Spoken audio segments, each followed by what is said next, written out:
जय हिंद, नमस्कार और स्वागत है आप सभी महत्वाकांक्षी छात्रों एवं अन्य दर्शक मित्रों का ग्रोथपॉइंट यूपीएससी के यूट्यूब प्लेटफॉर्म पर सनदी सेवा एवं अन्य प्रतियोगिता परीक्षाओं के लिए प्रतिदिन प्रदर्शित होने वाले ऐसे संपादकीय लेखों की चर्चा में मैं हूं आपके साथ ध्रुव जानी। आज तारीख 11 अगस्त 2021 के दिन हम लोग 3 महत्वपूर्ण मीडिया रिपोर्ट्स के बारे में चर्चा करेंगे।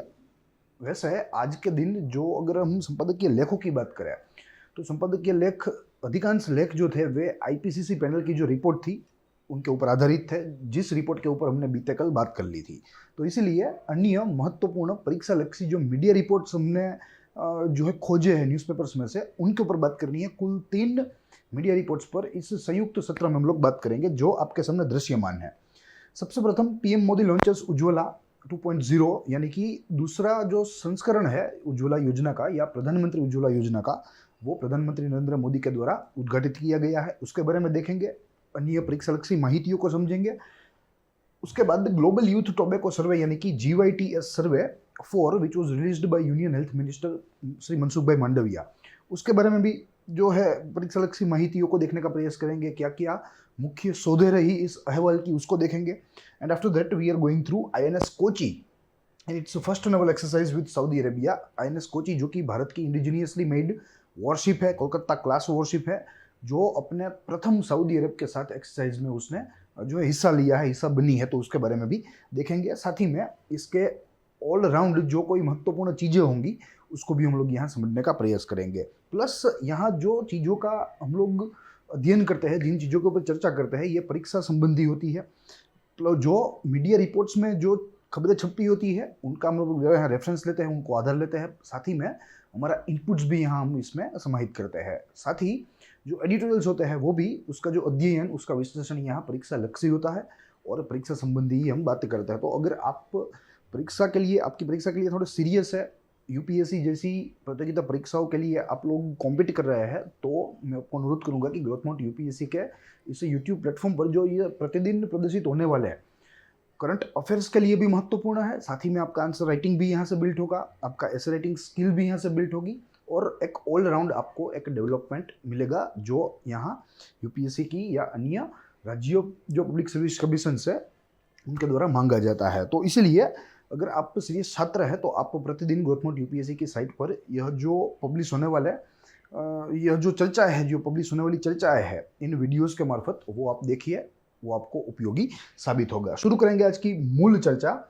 देखिए, जो 2 बिंदु है, सबसे प्रथम वो दोनों के दोनों द हिंदू से है और जो तीसरा जो मीडिया रिपोर्ट है वो हमें टाइम्स ऑफ इंडिया की कर्टेसी से मिला है, देखेंगे।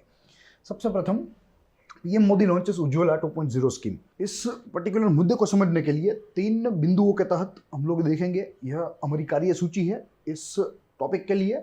जैसे आपको कवर दृश्यमान है, पीएम मोदी विथ उज्ज्वला योजना 2.0, और जैसे यहाँ ड्राइंग दिया गया है, the whole scheme is related to the distribution of LPG cylinders, यानी कि जो कुकिंग गैस है उनको लेकर यह सरकारी योजना है। देखेंगे कि यह सरकारी योजना के प्रावधान क्या क्या है, कौन कौन से है।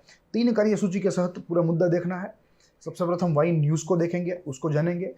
अबाउट मीडिया रिपोर्ट, यानी कि मीडिया रिपोर्ट जो प्रदर्शित हुई है जिनमें बहुत ही अच्छी माहितियाँ होती है। अगर आप न्यूज़पेपर को थरली रीड करें तो आपका करंट अफेयर जो है वो लगभग 80 से 85% करंट अफेयर्स वहीं से तैयार हो जाएगा। तो इतनी ताकतवर ये मीडिया रिपोर्ट्स होती है, इतनी अच्छी अच्छी माहितियाँ इनमें होती है, तो वो देखेंगे और साथ ही में अबाउट उज्ज्वला योजना को देखने का प्रयास करेंगे। रही बात इस पर्टिकुलर मुद्दे के एग्जाम रिलेवेंस की, तो GS पेपर 2 के साथ हम इस मुद्दे को जोड़ सकते हैं जिसमें गवर्नमेंट पॉलिसीज एंड इंटरवेंशन की बात की जाती है। और अगर माइन्यूटली देखें तो कई सारे मुद्दों के साथ ये हम लोग जोड़ सकते हैं। GS पेपर 1 सोसाइटी के साथ भी जोड़ सकते हैं, क्योंकि यहाँ जो सोसाइटी का जो पिछड़े वर्ग है उनको टारगेट करके ये स्कीम्स बनाई गई है। साथ ही में ग्रोथ एंड डेवलपमेंट को भी हम लोग देख सकते हैं, साइंस एंड टेक्नोलॉजी को भी देख सकते हैं। तो इस तरीके से देखें तो काफ़ी सारे विषयों के साथ ये आज का मुद्दा जुड़ा है। मगर अगर मुख्य विषय की बात करें तो वो है गवर्नमेंट पॉलिसी एंड इंटरवेंशंस, और उसमें भी गवर्नमेंट योजनाएं, सेंट्रल गवर्नमेंट्स योजनाएं। सबसे प्रथम देखना है वाई न्यूज़, यानी कि चर्चा में क्यों है। सारी चीज़ें स्मार्ट आर्ट की मदद से ही देखेंगे ताकि चीज़ों को त्वरित ही सचोट रूप से समझा जा सके। सबसे प्रथम 3 बिंदु है इस पर्टिकुलर वाई न्यूज़ के स्मार्ट आर्ट में। सबसे प्रथम कहता है PM Modi virtually launched Ujjwala 2.0 योजना। वर्चुअली यानी कि वाया वीडियो कॉन्फ्रेंस आमतौर पे आपको जैसे मालूम है कि जब से कोविड आया तब से वीडियो कॉन्फ्रेंस का जो चलन है वो ज़्यादा हो गया है। गवर्नमेंट के द्वारा भी इसका उपयोग जो है वो भरपूर होने लगा है, तो वीडियो कॉन्फ्रेंस के द्वारा नरेंद्र मोदी ने इसे लॉन्च किया। He handled LPG connections to the beneficiary. Yes, he handled LPG connection to the beneficiary, यानी कि जो लाभार्थी थे उनको एलपीजी कनेक्शंस दे दिए गए प्रधानमंत्री नरेंद्र मोदी की वर्चुअल उपस्थिति में। यहाँ अगर आप देखें तो scheme launched from Mahoba district Uttar Pradesh. देखिए यह स्कीम है और ये पूरे कार्यक्रम की तस्वीर है कैसे है। इस स्कीम के तहत प्रधानमंत्री नरेंद्र मोदी जी ने दिल्ली में बैठे बैठे वर्चुअली उत्तर प्रदेश के महोबा डिस्ट्रिक्ट से इस स्कीम को लॉन्च किया। तो ये याद रखने वाली माहिती है। PMUY 2.0 was launched by PM Modi from Mahoba district of Uttar Pradesh, Mahoba. ठीक है, जो PMUY 1.0 which was launched in the 2016 was launched from Ballia district which is easternmost district of UP। ठीक है, तो दोनों ही संस्करण, एक कह लीजिए संस्करण 2 कह लीजिए उज्ज्वला स्कीम का, दोनों ही यूपी से उद्घाटित हुए हैं। ये भी माहिती अपने आप में महत्वपूर्ण है, याद रखने वाली है। तो ये बात रही वाई न्यूज़ की। प्लस अबाउट मीडिया रिपोर्ट देखें तो कई सारे बिंदु हैं जहां हमें माहिती है जो है वो बहुत ही अच्छी मिलने वाली है, परीक्षा लक्ष्य से मिलने वाली है। तो एक एक बिंदु को यहाँ समझने का प्रयास करेंगे। सबसे प्रथम, scheme will benefit migrant workers. Yes, यानी कि जो परप्रांतीय जो मजदूर है जो अपने काम के लिए जो है ट्रांस स्टेट ट्रैवल करते हैं, उनके लिए बहुत ही हानिकारक है।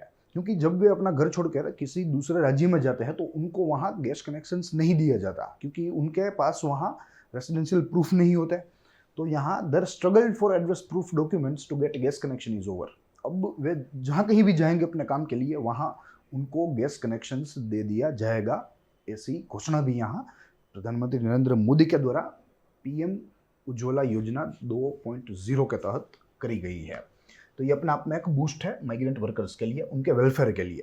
Then after now onwards the migrants will have to submit a self declaration. Yes, all they need is to submit a self declaration itself, यानी कि स्वघोषित या अपने आप ही जो है उन्हें अपना रेसिडेंशियल प्रूफ मात्र देना होगा, और यह रेसिडेंशियल प्रूफ देने से उनको गैस कनेक्शन अपने काम के स्थल पर मिल जाएगा, उसमें कोई अब दिक्कत नहीं रहेगी। यानी कि ये बहुत ही आसान हुआ माइग्रेंट्स वर्कर्स के लिए कि ताकि उनको गैस कनेक्शन मिले, बहुत ही आसानी से मिले और वे अपने आप में क्लीन एनर्जी का उपयोग कर सके। Then after PM Modi launch the first phase of scheme in year 2016 from Ballia Uttar Pradesh. Yes, जिसका जिक्र मैंने किया 2016 में PMUY 1.0 को जो उद्घाटित किया गया था बालिया उत्तर प्रदेश से, जो कि उत्तर प्रदेश का ईस्टर्न मोस्ट डिस्ट्रिक्ट है,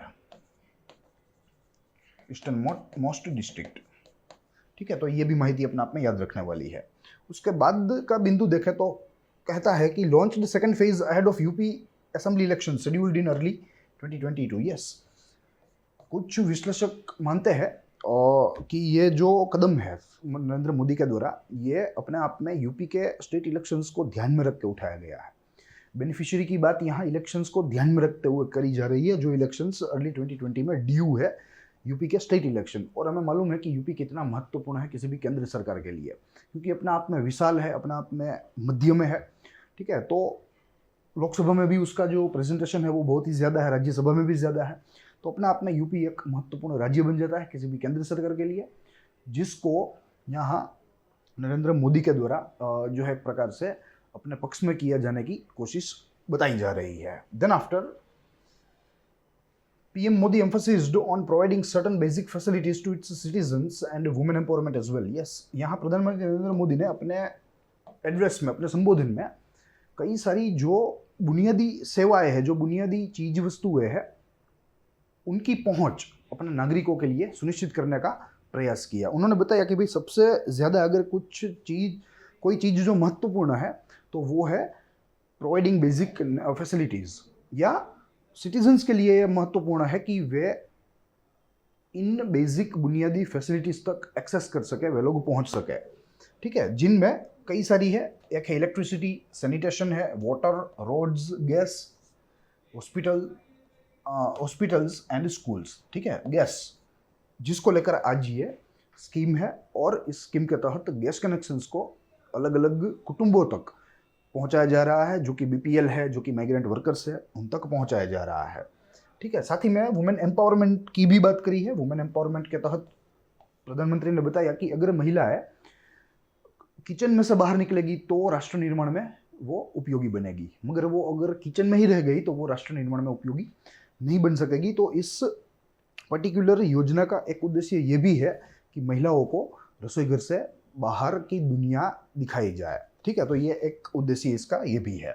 then after under his government 11,000 LPG distribution centers had come up in the country. Yes, ये नरेंद्र मोदी की स्पीच में ही उन्होंने ही अपने संबोधन में दावा किया है कि लगभग उनकी सरकार के कार्यकाल में 11,000 केंद्र एलपीजी सिलेंडर का आवंटन करने वाले जो केंद्र है उनकी रचना की गई है, उनकी स्थापना की गई है, 11,000 ज़्यादा।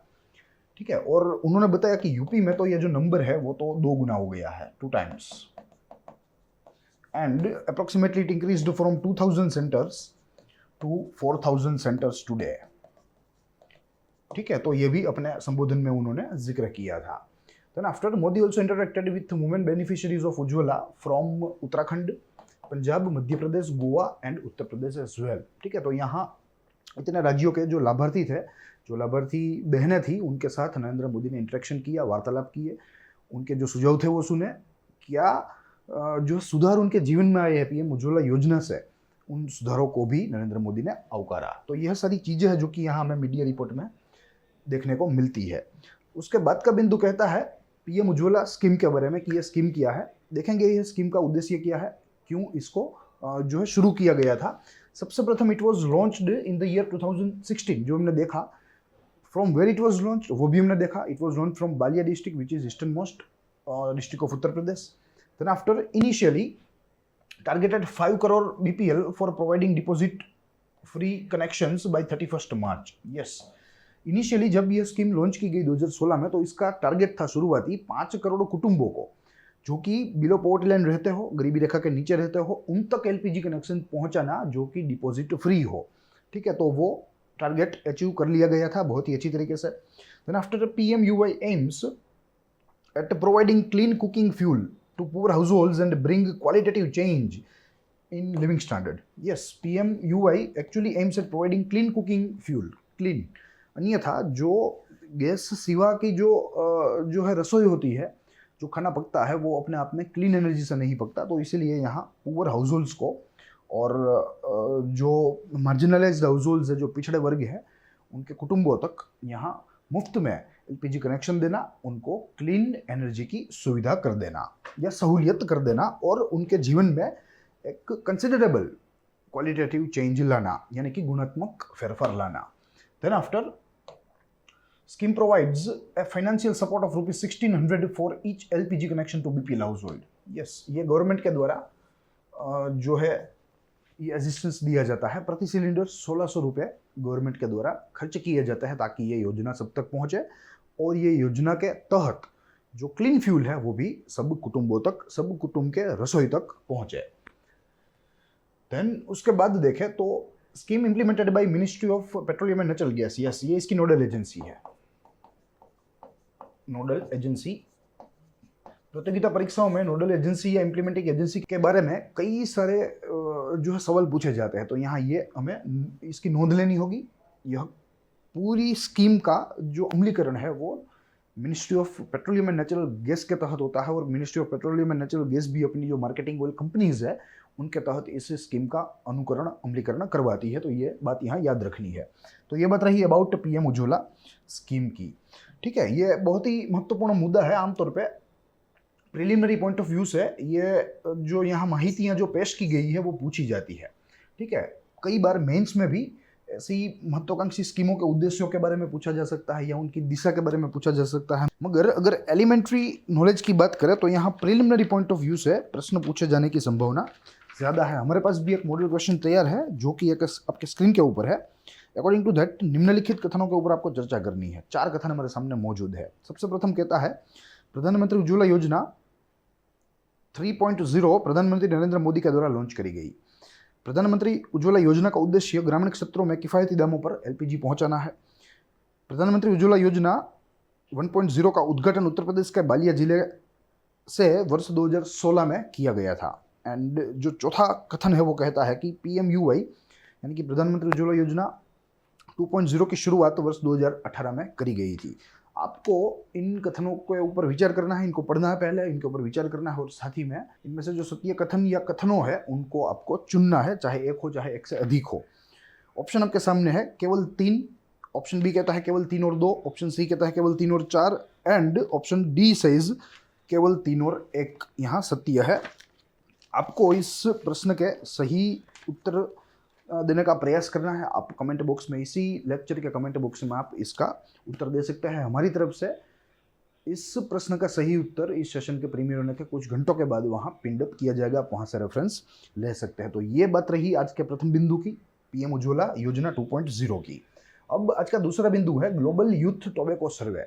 अपने आप में ministry of health and family welfare के द्वारा जो अलग अलग अहवाल, जो अलग अलग सर्वेक्षण करवाए जाते हैं, उन्हीं में से एक है, महत्वपूर्ण है। देखेंगे कैसा महत्वपूर्ण है। साथ ही में यहाँ की कार्यसूची भी तैयार है। इस कार्यसूची के तहत हमें यह पूरा मुद्दा देखना है जो कहती है पहले तो चर्चा में क्यों है, फिर बाद में अबाउट GYTS 4 एंड इट्स की फाइंडिंग्स, यानी कि इसकी मुख्य शोध and objective of the survey. अगर कवर देखें तो आपको कवर दृश्यमान है। ग्लोबल यूथ टोबैको सर्वे ये इसका चौथा संस्करण है and which is carried out by ministry of health and family welfare. देखेंगे यहाँ यूनियन मिनिस्टर के द्वारा कुछ माहितियाँ सार्वजनिक की गई है और इन माहितियों को हम लोग देखेंगे। पिब जो कि प्रेस इंफॉर्मेशन ब्यूरो, सबसे मुख्य एजेंसी है प्रेस की, जो सरकारी कार्य, जो सरकारी काम होते हैं उनको प्रजा तक पहुंचाने वाली ये एजेंसी है, तो उसमें से भी हमने रेफरेंस लिया है और यहाँ सारी चीज़ों को आपके सामने असेंबल करने का प्रयास किया है। देखेंगे वाई न्यूज़ में सबसे प्रथम यूनियन मिनिस्टर मनसुख भाई Mandaviya released global youth tobacco survey for 2019। देखिए ये भले ही आज हुआ है प्रदर्शित सार्वजनिक, मगर ये दरअसल सर्वेक्षण 2019 का है। फिर उसके बाद देखें national fact sheet also released along with global youth tobacco survey which analyses tobacco use in India. Yes, इसके साथ एक नेशनल फैक्ट शीट भी है, यानी कि जो राष्ट्रीय तथ्य है उनकी भी एक सूची है, जिसके तहत यहाँ हमें एक विश्लेषण मिलता है कि जो तंबाकू का प्रयोग होता है भारत में, और भारत में भी बच्चों में, वो कैसा होता है, किस प्रकार से होता है। And then after the third point says first 3 round of global youth tobacco survey were conducted in the year 2003, I'm sorry, then after 2006 and then after 2008।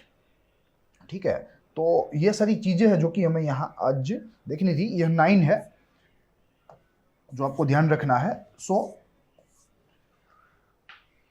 3 phases, first in 2003, second in 2006 and third in 2009, यानी कि at an interval of 3 years। ठीक है, और आज जो हम लोग phase की बात कर रहे हैं वो है चौथा फेज, जो कि 2019 का है, जिसके आंकड़े, जिसकी शोध 2021 में सार्वजनिक की गई, 2021 के अगस्त के 10वें दिन में। अब आगे देखें दूसरा बिंदु, तो यह रिपोर्ट के बारे में देखना है, साथ ही में इस रिपोर्ट की मुख्य शोधों के बारे में भी देखना है। पहले 2-3 मुद्दे हैं जो कि अब मैं रिपोर्ट के बारे में कुछ माहिती प्रदान करेंगे, फिर बाद में रिपोर्ट में क्या नई खोजें की गई है, क्या सर्वेक्षण है, उसके बारे में हम लोग यहाँ समझेंगे। शुरू करेंगे अबाउट GYTC के बारे में चर्चा। देखिए कहा गया है कि conducted by international institute for population science. ये हमें बात याद रखनी है, IIPS, international institute of population science under ministry of health and family welfare. ये बहुत ही महत्वपूर्ण माहिती है जो हमें कहीं पर भी काम आ सकती है। Then after, the survey is designed to produce national estimates of tobacco use among school-going children aged 13 to 15 years। यानी कि इनका जो मुख्य केंद्र है वो है 13 से 15 आयु के बच्चे, years children who go school। ठीक है, और इनमें टोबैको यूज जो है उसका एनालाइज करना है, उसका सर्वे करना है। इन state and UT, by sex यानी कि जेंडर, बाई लोकेशन यानी कि rural school, urban school, and by management of the school यानी कि प्राइवेट और पब्लिक स्कूल। तो इस तरीके से अलग अलग विभागों में यह सर्वेक्षण करने के लिए, या सर्वेक्षण के उद्देश्य से यह पूरा जो सर्वे है वो कंडक्ट किया गया था। देन आफ्टर देखें तो total 97,302 students from 987 schools participated. 97,000 बच्चों का यहाँ जो है मत लिया गया है, उनसे सवाल पूछे गए हैं और उनके जवाबों के आधार पर यहाँ निष्कर्ष निकाला गया है। अब वो हम लोग निष्कर्ष के बारे में देखेंगे और चीजों को समझने का प्रयास करेंगे। यहाँ से कोर प्रिलिमिनरी रिलेटेड माहिती जो है वो यहाँ से शुरू होगी। सबसे प्रथम हमें इसमें टोबैको यूज देखना है, ठीक है।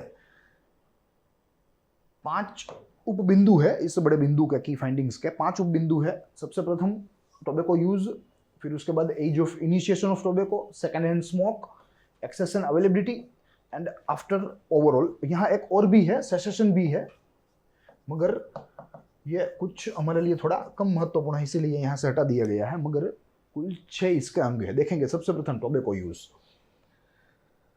Nearly 1/5 of the student aged 13 to 15 used any form of tobacco product in their life. Yes, जो सर्वेक्षण किया गया यहाँ ऐसा पता चला कि 1/5 यानी कि अगर 100 है तो उसका 5वां भाग यानी कि 20 बच्चों ने अपने जीवन काल के दौरान तंबाकू का किसी भी स्वरूप, चाहे वो स्मोकिंग हो चाहे वो स्मोकलेस हो, उसका प्रयोग यहाँ किया है, ऐसा इस सर्वे में जो है रिवील किया है। Then after prevalence of tobacco use, it is more among boys and less among girls. Boys में 9.6% है एंड गर्ल्स में 7.4% है। Use of e cigarette among student is 2.8%। Use of any form of tobacco higher among boys than girl. Yes, use of any form of tobacco, चाहे smoking हो चाहे smokeless हो, इसका उपयोग जो लड़के हैं उनमें ज्यादा देखने को मिला है इन कंपैरिजन टू गर्ल्स या इन कंपैरिजन टू लड़कियां। Current use of tobacco among student across UT and states, ठीक है। तो अरुणाचल प्रदेश में और मिजोरम में इसका सबसे ज्यादा उपयोग हमें देखने को मिल रहा है। आज बच्चों में टोबैको का उपयोग राज्यों की बात करें तो सबसे ज्यादा अरुणाचल एंड मिजोरम में देखने को मिलता है। ईच 58%, यानी कि प्रति 100 में 58% बच्चों ने तंबाकू का किसी भी फॉर्म या तंबाकू के किसी भी रूप का प्रयोग वे आज कर रहे हैं, चाहे वो स्मोकिंग हो चाहे स्मोकलेस हो। देन आफ्टर सबसे कम अगर देखें तो हिमाचल प्रदेश एंड कर्नाटका में है। हिमाचल 1.1% एंड कर्नाटका 1.8%। तो इनका जो प्रदर्शन है वो अच्छा है। वहीं अरुणाचल एवं मिजोरम का प्रदर्शन थोड़ा बुरा है, खराब है। एज ऑफ इनिशिएशन की बात करें तो 38% of cigarette, 47% of bidi smoker and 52% of non smoker tobacco. इन लोगों ने अपने 10वें जन्मदिन के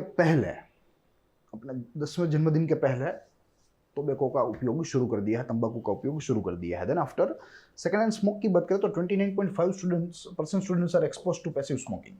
सेकेंड हैंड स्मोक को पैसिव स्मोकिंग भी कहा जाता है और तकरीबन 30% बच्चे जो है वे एक्सपोज्ड है दिस सेकेंड हैंड स्मोकिंग। ये अपने आप में महत्वपूर्ण आंकड़ा है। Then after availability, 69% of cigarette and 78% of bidi smokers bought from store, paan, street vendors, ठीक है। तो इजीली अवेलेबल है।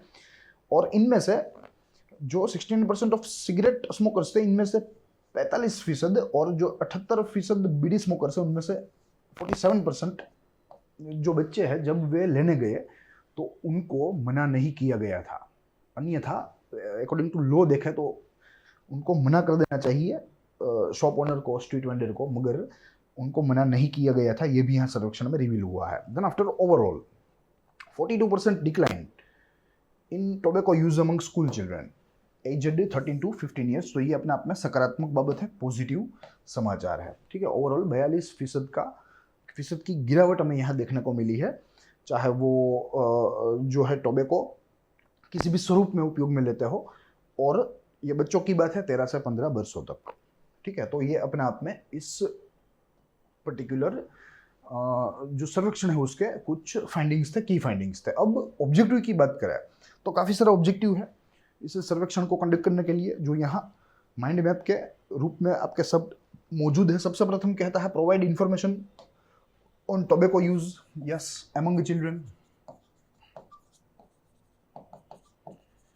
दूसरी जो चीज है वो कहता है सेसेशन, यानी कि यह जो लत छोड़ने की कोशिश है, लत छोड़ने की कोशिश वो यहाँ दे दी गई है सेसेशन में। Then after second hand smoke, exposure to passive smoking, access and availability, कहाँ से उनको यह चीज़ें जो है वो मिलती है पर्याप्त मात्रा में। एज ऑफ इनिशिएशन, किस उम्र से कितने फीसद लोगों ने या बच्चों ने शुरुआत की स्मोकिंग की या तंबाकू के किसी भी रूप के उपयोग की। एंड नॉलेज एंड एटीट्यूड, यानी कि उनका इस पर्टिकुलर तंबाकू के बारे में उनका क्या ज्ञान है और उनका क्या अप्रोच है, उनका क्या एटीट्यूड है। तो यह सारी चीज़ों को जानने के लिए ग्लोबल यूथ टोबैको सर्वे जो है वो कंडक्ट होता है और ये इसका चौथा संस्करण था। ठीक है, तो ये सारी चीज़ें थी जो कि मैं यहाँ आज दूसरे बिंदु पर देखनी थी। यहाँ से मेंस रिलेटेड एक महत्वपूर्ण प्रश्न जो है वो यहाँ से निकल सकता है, जो आपके सामने स्क्रीन के ऊपर है। पहले मैं हिंदी में रीड करूंगा, फिर बाद में उसके इंग्लिश में दोहराऊंगा। ग्लोबल यूथ टोबैको सर्वे 4 के उद्देश्य व मुख्य शोध की चर्चा अपने शब्दों में कीजिए। डिस्कस ऑब्जेक्टिव्स एंड की findings of global youth tobacco survey 4 in your own words. ठीक है, तो परीक्षा में ऐसे सर्वेक्षण व उनके की फाइंडिंग्स व सर्वेक्षण के बारे में माहितियाँ अक्सर पूछी जाती है। तो हो सकता है कि आने वाले जो है सिविल सर्विस के एग्जाम में मुख्य परीक्षा में यह एक प्रश्न हो, तो ये आपके लिए बहुत ही उत्तम निबंध साबित हो सकता है। अब तीसरा बिंदु जो आज का आखिरी बिंदु है, जिसके तहत हमें देखना है कि जो आईएनएस कोची है, जो कि भारत के द्वारा जो है इंडिजीनियसली बनाया गया है, यह एक वारशिप है, यानी कि युद्ध जहाज है। मगर समाचार यहाँ से प्रदर्शित होते हैं कि यह जो आईएनएस कोची है वो सर्वप्रथम बार सऊदी अरेबिया के साथ एक संयुक्त एक्सरसाइज में भाग ले रही है, हिस्सा बन रही है। तो ये अपने आप में सबसे बड़ा समाचार है और यह समाचार को समझने के लिए 3 बिंदु में ये पूरा मुद्दा देखेंगे। अगर आप कवर देखें तो ये आईएनएस कोची का है, जो कि सऊदी के अल जुबैल बंदर पर इसे जो है एंकर किया गया है। अल जुबैल बंदर पर ये इसकी तस्वीर है, यानी कि ताज़ी तस्वीर है और वहाँ पहुँचने के पश्चात की तस्वीर है। तो 3 बिंदु में देखना है। सबसे प्रथम वाई न्यूज़ चर्चा में क्यों है, अबाउट मीडिया रिपोर्ट, जो कुछ माहितियाँ महत्वपूर्ण माहितियाँ हैं, जैसे मैं आपको बताया इसका महत्व परीक्षा के लिए समसामयिक विषयों के लिए महत्वपूर्ण है। और साथ ही में आईएनएस जो है कोची के बारे में भी हम लोग देखेंगे कि उसकी क्या खासियत है, क्या फीचर्स है। शुरू करेंगे बात वाई न्यूज़ से। 2 बिंदु देखने हैं। सबसे प्रथम INS Kochi, India's warship currently participating in joint Naval exercise between India and Saudi Arabia, yes, which was commenced on Monday। ठीक है, जो मंडे गया उस मंडे ही इस पर्टिकुलर संयुक्त जॉइंट नवल एक्सरसाइज की शुरुआत हुई थी, जो कि भारत व सऊदी अरेबिया के बीच में है। दोनों ही फ्रेंडली नेशन है। Joint naval practice is named Al Mohed Al Hindi 2021। ये महत्वपूर्ण नाम है, अल मोहद अल हिंदी। ठीक है, this is the name you need to remember, which was commenced on Monday, comprising of number of shore and sea based exercise। yes, तो दोनों देशों के बीच में डिफेंस कोऑपरेशन के लिए भी एक अपने आप में बूस्टअप माना जाता है और आगे चलकर दोनों देश के जो रिश्ते हैं वो भी अच्छे होंगे, बेहतर होंगे। अब अगर मीडिया रिपोर्ट की बात करें तो 4-5 बिंदु है, एक के बाद एक देखेंगे हम लोग। सबसे प्रथम तो INS Kochi indigenously designed warship of Indian western fleet arrived at port Jubail. Yes, port Jubail देखिए आप यहाँ दृश्यमान है, यह पूरा सऊदी अरेबिया का नक्शा है और यहाँ हमें पोर्ट जुबैल दृश्यमान है, जो कि पर्शियन गल्फ में स्थित है। ठीक है, तो यहाँ हमारा यह जहाज जो है वो पहुंचा था। उसके पहले यह जहाज यहाँ था, अबू धाबी था, फिर उसके बाद सफ़र करके वो यहाँ सऊदी के अल जुबैल पहुंचा है। ठीक है, तो ये मानचित्र महत्वपूर्ण है। हमारे स्थान को लेकर जो ज्ञान है हमारा, उससे बढ़ाने के लिए ये यहाँ तस्वीर रखी गई है। Then after conducting a naval drill with UAE off coast of Abu Dhabi. Yes, ये नवल ड्रिल है जो कि अबू धाबी के तट पर, अबू धाबी के समुद्र में जो है ऑर्गेनाइज की गई थी बिटवीन यूएई एंड इंडिया। ये इसकी एक फाइल तस्वीर है और अगर मैप में देखें तो ये यहाँ है। ठीक है, जिसका मैंने जिक्र किया, this is Abu Dhabi and this is the water of Abu Dhabi. यहाँ से ये शिप चलकर अल जुबैल पहुंची है, जो कि सऊदी का एक बंदर है। Then on arrival at Al Jubail port, ship was given a warm welcome by royal Saudi naval forces, border guards and Indian embassy. Yes, ये तस्वीर आप देख रहे हैं, यह तस्वीर इसी कार्यक्रम की है जो कि हमें ट्विटर हैंडल से मिली है और ये Twitter handle India in Saudi Arabia का है जिससे हमें मिली है, यानी कि Indian embassy in Saudi Arabia के ट्विटर हैंडल से हमें ये तस्वीर प्राप्त हुई है, जहां बॉर्डर गार्ड्स के द्वारा, साथ ही में जो रॉयल सऊदी नवल सोल्जर्स है उनके द्वारा और इंडियन एम्बेसी के द्वारा आईएनएस कोची का भव्य स्वागत किया गया था। Then after, with arrival of ship, heralds a new chapter in the bilateral defense ties between two nations. Yes, it heralds a new chapter. यानी कि एक नए अध्याय की शुरुआत है दोनों देशों के बीच में, जो सुरक्षा सहयोग है उसके एक नए अध्याय की शुरुआत है जो अपने आप में बहुत ही सकारात्मक है।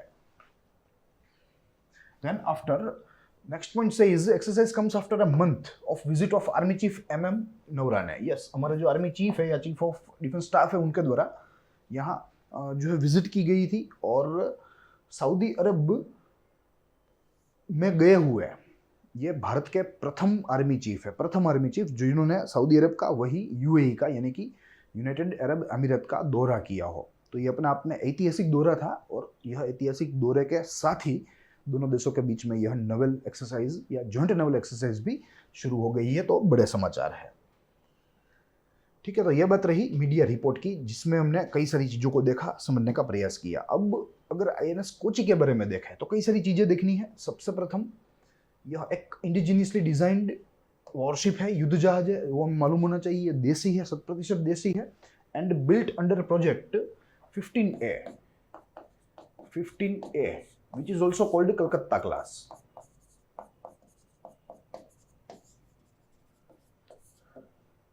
And that is a guided missile destroyer. ठीक है, तो अत्याधुनिक टेक्नोलॉजी के साथ यह देसी रूप से बनाया गया जहाज है कोलकाता क्लास का।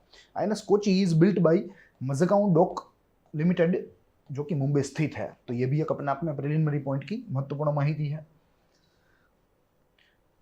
INS Kochi is the second of Kolkata class and most potent among surface combatants. Yes, INS Kochi 15A project के तहत दूसरी है, कोलकाता क्लास के तहत दूसरी है और अपने आप में जो सरफेस कॉम्बैट्स है उसके लिए बहुत ही सक्षम है, बहुत ही जो है शक्तिशाली है। इसकी अगर साइज देखें तो लेंथ इसकी 164 मीटर्स है एंड विथ इसकी 17 मीटर्स है। Length 164 metre and width is 17 metres. INS Kochi incorporates new design for stealth, यानी कि गुप्त। देखिए, स्टील्थ आएगा, यहाँ गुप्त आएगा, तो यहाँ अत्याधुनिक टेक्नोलॉजी है आईएनएस कोची में जो कि उसकी गुप्तता को बरकरार रखेगी और गुप्तता का स्वभाव भी यहाँ चेंज हुआ है ऐसा हमें लगता है, क्योंकि यह अपने आप में नई डिजाइन है, नई टेक्नोलॉजी है। Then after, ship was combined, ship has combined gas and gas propulsion system, यानी कि COGAG, combined gas and gas propulsion system, जो इस शिप के मैन्यूवरेंस में बहुत ही बड़ा रोल प्ले करती है। शिप का मैन्यूवर बहुत ही उच्च गुणवत्ता का बनाता है। देन वेपनरी की बात करें, ठीक है, जो अपने आप में इस युद्ध जहाज के लिए अति आवश्यक होता है, तो कई सारी जो वेपनरीज है, there is a long range, एक के बाद एक देखेंगे। सबसे प्रथम long range surface to air missile, then after MSTAR नामक रडार है, BrahMos surface to surface missile जो कि सुपरसोनिक है, सुपरसोनिक यानी कि आवाज की गति से भी तेज चलने वाला यह मिसाइल है। Then after indigenous twin tube torpedo launchers है, यहाँ होम्सा नामक सोनार है, कॉम्बैट मैनेजमेंट सिस्टम भी अत्याधुनिक है and INS Kochi will be based eight Mumbai. तो ये अपने आप में किसका अलग मुद्दा है, मगर ये सारी इसकी वेपनरीज है। ठीक है, तो इन सारे वेपनों से ये लेस हमारा जहाज है जो बहुत ही शक्तिशाली है और अपने आप में कोलकाता क्लास के दूसरे जहाज के तहत, दूसरे देसी जहाज के तहत आज कार्यरत है भारतीय नौसेना में। ठीक है, तो यही सारी चीज़ें थी जो कि आज हमें यहाँ इस तीसरे बिंदु से देखनी थी। प्रिलिमिनरी पॉइंट ऑफ व्यू से महत्वपूर्ण चीज़ें है हमने देखी, उनका अध्ययन किया और प्रश्न भी यहाँ से प्रिलिमिनरी पॉइंट ऑफ व्यू से पूछे जा सकते हैं। इनमें से एक मॉडल प्रश्न आपके स्क्रीन के ऊपर है। निम्नलिखित कथनों के ऊपर आपको विचार करना है। सबसे प्रथम, आईएनएस कोची कोलकाता वर्ग का प्रथम युद्ध जहाज है। दूसरा, INS Kochi supersonic BrahMos missile से सज्ज है एंड तीसरा, आईएनएस कोची मजगांव डॉकयार्ड द्वारा बनाई गई है। आपको इनमें से सत्य कथन कथनों को चुनना है। ऑप्शन आपके सामने है। ऑप्शन ए कहता है केवल एक, ऑप्शन बी कहता है केवल 2, ऑप्शन सी कहता है केवल 3 एंड ऑप्शन डी कहता है केवल 2 और 3। ठीक है, तो इसका सही जवाब देने का प्रयास आपको करना है कमेंट बॉक्स में। हमारी तरफ से इसका सही जवाब इस सेशन के प्रीमियर होने के कुछ घंटों के बाद यहाँ पिन अप किया जाएगा, आप वहाँ से रेफरेंस ले सकते हैं। तो यही सारी चीज़ें थी जो कि आज हमें इस संयुक्त सत्र में समझनी थी। 3 महत्वपूर्ण मीडिया रिपोर्टों को देखा और उसके संबंधी जो कोई परीक्षा लक्षी माहिती है जो हमारी समझ को बनाने के लिए ज़रूरी है, उनको साथ में रखकर हमने यह चर्चा की, अध्ययन किया। I hope you enjoy the lecture. हम लोग मिलेंगे अगले दिन अगले ऐसे ही संपादकीय लेखों के संशोधन में। तब तक के लिए दीजिए इजाजत। देखते रहिए ग्रोथ माउंट यूपीएससी। साथ ही में ग्रोथ माउंट यूपीएससी को लाइक, शेयर और सब्सक्राइब करना ना भूलें। ज़्यादा से ज़्यादा हमारे चैनल को शेयर कीजिए ताकि ज़्यादा से ज़्यादा जो महत्वाकांक्षी छात्र है उन तक यह रिसर्च कंटेंट पहुँचे। तो यही चीज़ें थी जो आज हमें बतानी थी। सो कल मिलेंगे, तब तक के लिए देखते रहिए ग्रोथ माउंट यूपीएससी। जय हिंद।